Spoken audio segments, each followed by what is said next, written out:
আবু লাহাব ছিলেন বদ মেজাজি মানুষ। আবু লাহাব যাওয়ার সময় বলে, আবু তালেব বইলা গেলাম, শেষবারের মতো মোহাম্মদকে সতর্ক করে দিও, যদি মোহাম্মদ কোরআনের দাওয়াত বন্ধ না করে আমরা মোহাম্মদকে জীবনের তরে শেষ করে দিব। বলেন নাউজুবিল্লাহ। এই কথা শোনার পরে চাচা আবু তালিব বলে, আবু লাহাব তুমি কি আমাকে চেনো না? আমার শরীরে কার রক্ত? আবু লাহাব আমার সামনে ভাতিজা মোহাম্মদকে এত বড় থ্রেট দাও, এত বড় সাহস তোমাকে কে দিয়েছে? গেট আউট, আমার বাড়ি থেকে বের হয়ে যাও। মুসলমান চাচা আবু তালিব যতদিন পর্যন্ত বেঁচে ছিলেন আল্লাহর নবীকে মক্কার কাফেররা একটা গালি দেওয়ারও সাহস পায় নাই।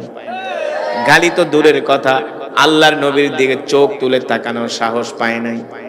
চাচা আবু তালিব ছিলেন আল্লাহ রসুলের জন্য একটা শক্ত খুঁটি। কি ছিলেন? আল্লাহ রসুলের জন্য চাচা আবু তালিব ছিলেন একটা শক্ত খুঁটি। চাচা আবু তালিব ওদেরকে ধমকায়া বাড়ি থেকে বের করে দিলেন। চাচা আবু তালিব ওদেরকে ধমকায়া বাড়ি থেকে বের করে দিলেন। কিন্তু চাচা আবু তালিব জানতেন আবু লাহাব হলো বদমেজাজি মানুষ। কোন সময় আবার আবু তালেব, কোন সময় আবার আবু লাহাব কোন কাণ্ড ঘটায় বসে। আল্লাহর নবী যখন রাত্রবেলা বাড়িতে আসলেন, আল্লাহর নবী যখন রাত্রবেলা বাড়িতে আসলেন, চাচা আবু তালিব ডাক দিলেন, ভাতিজা এদিকে আসো, আজকে বিকাল বেলা সন্ধ্যার সময় আমার বাড়িতে মক্কার একদল বড় বড় নেতারা আসছে। আল্লাহর নবী বলে, চাচা মক্কার বড় বড় নেতারা এসে আপনাকে কি বলে গেছে?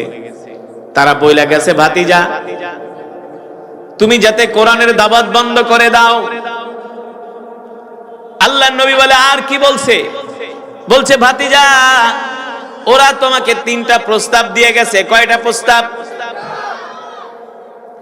ওরা তোমাকে 3টা প্রস্তাব দিয়ে গেছে।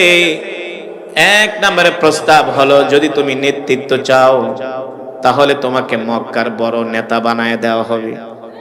তোমার কথা মতো আবু জেহেল আবু লাহাবরা উঠবে আর বসবে। তোমার কথা মতো। এই প্রস্তাব যদি বাংলাদেশের কোন দরবারি মৌলবীদেরকে দিত, দেখতেন ফতুয়া দিয়া জায়েজ করে ফেলতো। ঠিক কিনা বলেন? এই বাংলাদেশে কিছু দরবারি মৌলবী আছে কি আছে না, যারা হালুয়ার লোভে জালিমদেরকে সমর্থন করে। ঠিক কিনা বলেন? যারা একেবারে সরাসরি জান্নাতে পাঠায় দেয় না, ফতোয়া দিয়া দেয়, যারা জান্নাতে একেবারে সার্টিফিকেট দিয়া দেয়। আল্লাহ নবী বললেন, চাচা আর কি বলেছে? আমাকে মক্কার নেতা বানায় দিবে। আর কি বলছে? বলে, ভাতিজা তুমি যদি মক্কায় অর্থবিত্ত চাও, মক্কার সব অর্থের মালিক তোমাকে বানায় দেওয়া হবে। আল্লাহ নবী বললেন, চাচা আর কি বলছে? বলে, ভাতিজা ওরা তোমাকে প্রস্তাব দিয়ে গেছে, যদি সুন্দরী নারীর প্রয়োজন হয় মক্কার সব সুন্দরী নারী তোমার বাড়িতে এসে ভিড় জমাবে। নাউজুবিল্লাহ বলে। আল্লাহর নবী ডাক দিয়া বলে, চাচা আপনি মক্কার কাফেরদেরকে বলে দিবেন আমি আল্লাহর পয়গম্বর, আমি আল্লাহর নবী মুহাম্মদ সাল্লাল্লাহু আলাইহি সাল্লাম। মক্কার কাফেরদের প্রস্তাবের পরিবর্তে আমি মক্কার কাফেরদেরকে আরেকটা প্রস্তাব দিয়ে গেলাম। মক্কার কাফেররা যদি আমার এক হাতে সূর্য আর এক হাতে চন্দ্র এনে দেয়, তারপরও আমি আল্লাহর পয়গম্বর মুহাম্মদ সাল্লাল্লাহু আলাইহি সাল্লাম আল্লাহর কোরআনের দাওয়াত থেকে এক চুল পরিমাণ দূরে সরে যাব না। এক চুল পরিমাণ দূরে সরে যাব না। সুবহানাল্লাহ বলেন।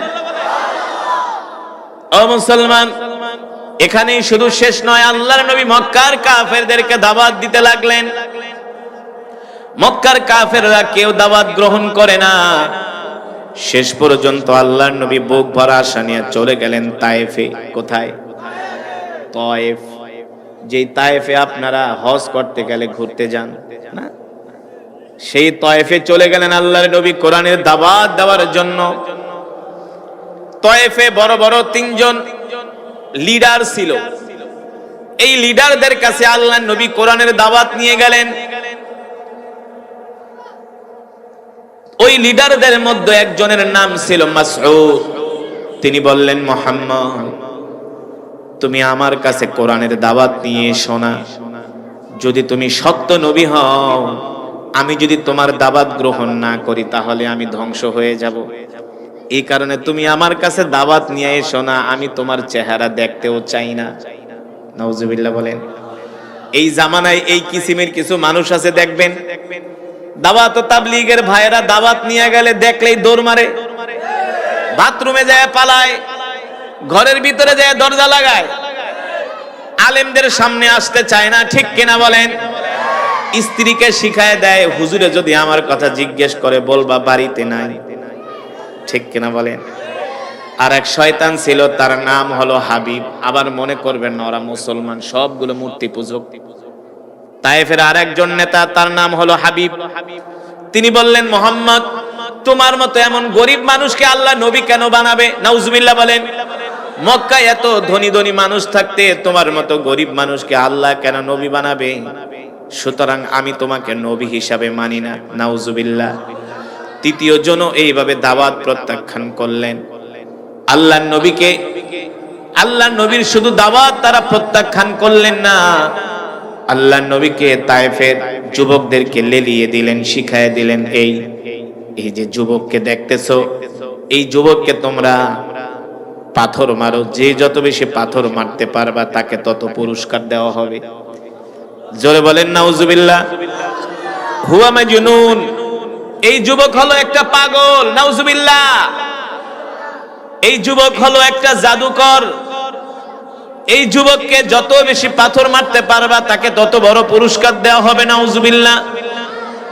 এ মুসলমান যুবক বন্ধুরা, এই কোরআনের দাওয়াত দেওয়ার কারণে আল্লাহর নবীকে মক্কার কাফেরেরা 1 মাইল 2 মাইল, তায়েফের কাফেরা 3 মাইল না 5 মাইল রাস্তা আল্লাহর নবীকে দৌড়াইছে আর পাগলের মতো পাথর মেরেছে। নাউজুবিল্লাহ। এক একটা পাথরের আঘাতে আল্লাহর নবীর শরীর ক্ষত বিক্ষত হয়ে গেছে, আল্লাহর নবীর রক্তে জামা মোবারক ভিজে গেছে। শুধু এখানে শেষ নয়, এক দুষ্ট কাফের এসে বলে, মুহাম্মদ, তুমি যেই পাও দিয়া হেঁটে হেঁটে তায়েফে এসেছো, এই পা শেষ করে দিব, আর যাতে কোনোদিন তায়েফে আসতে না পারো। এই কথা বলে আল্লাহর নবী রাহমাতুল লিল আলামিনের ডান পা মোবারকে একটা পাথর মেরেছে। আল্লাহর নবী দাঁড়ানো অবস্থায় ছিল, দাঁড়ানো থেকে আল্লাহর নবী জমিনে পড়ে গেছে, রক্তে আল্লাহর নবীর জুতা পর্যন্ত ভিজে গেছে। সাথে ছিলেন যায়েদ রাদিয়াল্লাহু তাআলা আনহু। আল্লাহর নবী ডাক দিলেন, যায়েদ আমাকে ধরো। যায়েদ রাদিয়াল্লাহু তাআলা আনহু আল্লাহর নবীকে ধরলেন, আর আল্লাহর নবী খুঁড়িয়ে খুঁড়িয়ে তায়েফের ময়দানে হাঁটতেছে। বুঝেন নাই? খুঁড়িয়ে খুঁড়িয়ে আল্লাহর নবী তায়েফের ময়দানে হাঁটতেছে। আল্লাহর নবী বললেন, যায়েদ আমাকে কোনো এক জায়গায় নিয়ে বসাও, একটা ছাওয়ার ভিতরে বসাও, একটা গাছের নিচে বসাও, আমি আর পারতেছি না। আল্লাহর নবীকে যখন একটা গাছের নিচে নিয়ে বসালেন, ওই জায়গাটা ছিল একটা আঙ্গুরের বাগান। কিসের বাগান? ওই বাগানের মালিকের নাম হলো উতবা। নাম শুনছেন? এই উতবা হলো মক্কার মানুষ, তার বাগান হলো তায়েফে। ওই বাগানের নিচে বসে বসে আল্লাহর নবী বলতেছে, যায়েদ আমার পায়ে যে জুতা পরা, এই জুতাটা টান দিয়ে খুলে দাও। যায়েদ রাদিয়াল্লাহু তাআলা আনহু যখন জুতাটা টান মারলেন, আল্লাহর নবী বলে, যায়েদ রে, এত জোরে টান মেরো না, মনে হয় জুতার সাথে আমার জানটা বের হয়ে যাচ্ছে, আমার কলিজাটা বের হয়ে যাচ্ছে, রক্তে জুতা লেগে গেছে পায়ের সাথে। ও যুবক ও মুসলমান, একবার চিন্তা করেন, আল্লাহর নবী দ্বীনের জন্য, ইসলামের জন্য কত কষ্ট করেছেন। কেন কষ্ট করেছেন? ইন্নাদ দীনা ইনদাল্লাহিল ইসলাম, আল্লাহর কাছে মনোনীত ধর্ম হলো ইসলাম। ঠিক কিনা বলেন? আল-ইয়াওমা আকমালতু লাকুম দীনাকুম ওয়া আতমামতু আলাইকুম নি'মাতি ওয়া রাদিতু লাকুমুল ইসলাম দীনা। একমাত্র কমপ্লিট জীবন ব্যবস্থার নাম হলো ইসলাম। ঠিক কিনা বলেন মুসলমান? এবার আল্লাহর নবী, বিশ্ব নবী রাহমাতুল লিল আলামিন ওই আঙ্গুরের বাগানের নিচে বসে আছে। ওই বাগানের মালিক ছিলেন উতবা। দূর থেকে আল্লাহর নবীকে তাকায় তাকায় উতবা দেখতেছে। উতবা দেখা উতবার মায়া লেগে গেছে। হায়রে মোহাম্মদ তো আমাদের ভাতিজা।